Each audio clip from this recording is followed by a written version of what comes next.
ওমরে ফারুক তলোয়ার নিয়ে ছুটলেন, পাগলের মতো ছুটলেন, আর ধৈর্য ধারণ করতে পারেন না।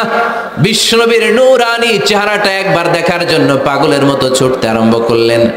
ওমরে ফারুককে দারুল আরকামের কাছে আসতে দেখে বিশ্বনবীর চাচা হামজা ইবনে আব্দুল মুত্তালিব এসে বলে, নবী তাড়াতাড়ি দারুল আরকামের ঘর থেকে আপনি পালিয়ে অন্য কোথাও চলে যান।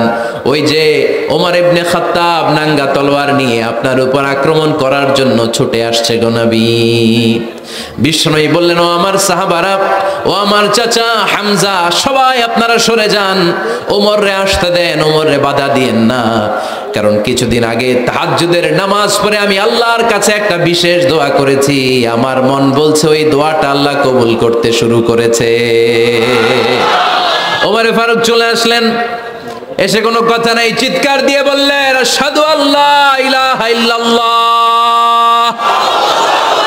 ওয়া আশহাদু আন্না মুহাম্মাদান আবদুহু ওয়া রাসূলুহু। আমি সাক্ষ্য দিলাম আল্লাহ এক, অদ্বিতীয়, আল্লাহ ছাড়া কোনো ইলাহা নাই, নিশ্চয় আপনি মুহাম্মদ আল্লাহর বান্দা এবং রাসূল। সুবহানাল্লাহ পড়েন। ওই শাহাদাতের জ্যোতি সাইয়েদনা ওমর ফারুকের হৃদয়টারে উজালা করে দিল। দুনিয়ার সব ভয়কে পেছনে ফেলে এক আল্লাহর ভয়কে অন্তরে ধারণ করে আওয়াজ করে পড়লেন, আশহাদু আল্লা ইলাহা ইল্লাল্লাহু ওয়াহদাহু লা শারীকা লাহু ওয়া আশহাদু আন্না মুহাম্মাদান আবদুহু ওয়া রাসূলুহু। পড়েন সুবহানাল্লাহ। এবার ওমরে ফারুক বিশ্বনবীর প্রশ্ন করলেন, নবী আলাসনা আলাল হক, আমি প্রশ্ন করি উত্তর দেন, আমরা কি সত্যের উপর নাই? বিশ্বনবী বললেন, বালা ওমর, আমরা এই সত্যের উপরে আছি। আমাদের কোরআন কি সত্য নয়? বিশ্বনবী বললেন, কোরআনও সত্য। আমাদের রব আল্লাহ কি সত্য নন? বিশ্বনবী বললেন, সত্য। ওমরে ফারুক বললেন, তাহলে ফিমাল ইখতিফা, তাহলে লুকিয়ে লুকিয়ে আর গোপনে দাওয়াতি কাজ কেন? আপনি সত্য নবী, কোরআন সত্য কিতাব, আমার রব আল্লাহ সত্য, আর আমি ওমর কালিমা পড়ে মুসলমান হয়ে গিয়েছি, তাহলে ফিমাল ইখতিফা, আর লুকিয়ে লুকিয়ে কোরআনের দাওয়াত দিবেন কেন? বের হন, মক্কার শহরের মাঝখানে চলে আসেন, চিৎকার করে আমরা আল্লাহর নামের ঘোষণা দেব। বিশ্বনবী ডেকে বললেন, না ওমর, এটা মাক্কি জীবন, ওমর এটা মাক্কি জীবন, এখানে দাওয়াতি কাজ করব লুকিয়ে লুকিয়ে, আস্তে আস্তে। আল্লাহ যখন আমাদেরকে বিজয়ী করে দিবেন তখন আমরা প্রকাশ্যে দাওয়াত দিলে কোনো সমস্যা নাই।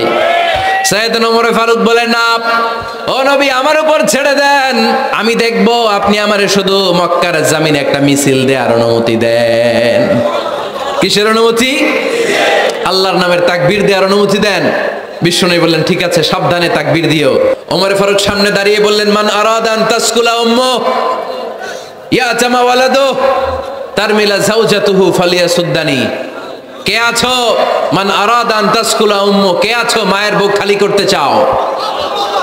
ইয়াতামা ওয়ালাদু, কে আছো বাচ্চাগুলারে, সন্তানগুলারে ইতিম বানাতে চাও? তারমিলা যাওজাতুহু, কার এত বড় বুকের পাটা আছে দেখি, কে আছো স্ত্রীকে বিধবা বানাতে চাও?